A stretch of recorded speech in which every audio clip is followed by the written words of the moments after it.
يعني احساس جميل جدا لما يكون في كل العدد ده من المسلمين، كل جنسيات العالم موجودين هنا كلهم عشان يحضروا ايفنت زي ده.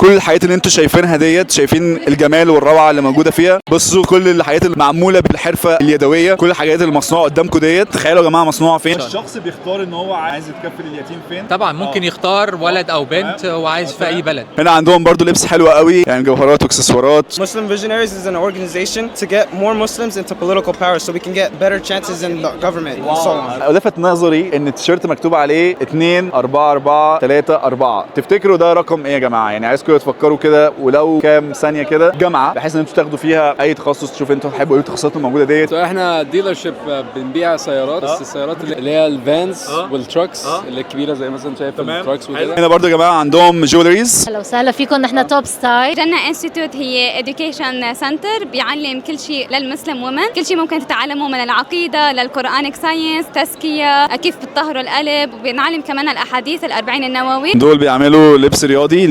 للسيدات، مودستي ان موشن، بيعملوا سكارفز، بيعملوا كمان لبس للمحجبات. شوف موضوع هنا ان انتوا كانكم في مول، والمول ده فيه كل حاجه، يعني فيه الاكل، اللبس، فيه الشرب، كل حاجه انت بتدور عليها في المكان ده.